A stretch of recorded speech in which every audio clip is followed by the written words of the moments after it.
Assalamualaikum warahmatullahi wabarakatuh. Perkenalkan, nama saya Miftah Wangsa Danureja. Saya salah satu dosen di Universitas Pelita Bangsa Bekasi. Saya membuat video ini sebagai tugas dari program Pekerti ya, yang ada di Untirta. Dan ini tugas yang akan disampaikan, atau tugas ini untuk memenuhi tugas pekerti dari Dr. Syihabuddin Said, yaitu untuk mereview cara menyusun dan langkah menulis buku ajar. Baik rekan-rekan sekalian, sebelumnya Dr. Syihabuddin Said MSI ini adalah seorang guru besar, seorang rektor kepala di Universitas Tirtayasa Serang, Banten ya. Beliau keahliannya di ekonomi Islam. Baik, sangat menarik sekali apa yang disampaikan oleh beliau ya, terkait bagaimana kita menyusun buku ajar. Terutama kita sebagai dosen tentunya harus memiliki buku-buku ajar ya, sebagai penilaian penambahan KUM ya, kalau kita mau meningkatkan JAD kita. Baik, kata beliau ada 3 poin penting yang harus diperhatikan dalam menyusun ataupun dalam membuat buku ajar ya. Yang pertama, harus disiapkan RPS-nya ya.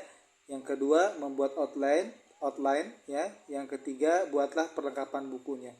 Baik, yang pertama ya, langkah yang pertama adalah menyiapkan RPS. Sebagaimana yang kita ketahui, RPS adalah rancangan pembelajaran semester. Ini dibuat mengapa penting dibuat? Karena menurut beliau ya, ini RPS sebagai materi buku ajar itu sendiri. Jadi ada tema-temanya gitu ya. Nah, tema-temanya diambil dari RPS. Kemudian yang kedua, membuat outline, teman-teman ya. Membuat outline. Apa itu outline? Outline itu seperti daftar isi ya. Kalau kita lihat buku-buku, kalau teman-teman pernah sering membaca buku kan ada daftar isi. Nah, outline itu seperti daftar isi.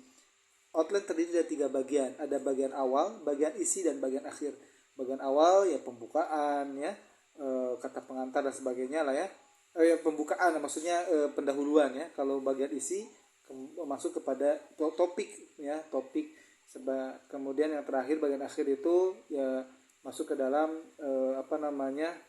bisa kesimpulan ya, dan sebagainya lah. Itu bagian akhir. Intinya membuat outline dulu ada 3 bagian, awal, isi, dan akhir. Kemudian yang ketiga ya, buatlah perlengkapan bukunya. Teman-teman harus membuat cover, walaupun nanti kalau misalkan akan dicetak ya ke penerbitan, maka dia akan penerbit itu akan membuat cover sendiri ya, akan membuat cover sendiri. Atau kemudian ada lembar persembahan, itu kalau sesuai dengan kebutuhan saja. Kemudian ada membuat kata pengantar ya, kemudian daftar isi, dan juga daftar tabel ya.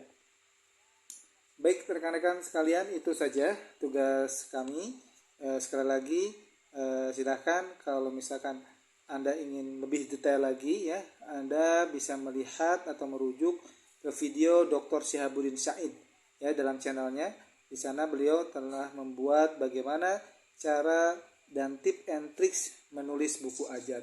Semoga bermanfaat. Terima kasih. Assalamualaikum warahmatullahi wabarakatuh.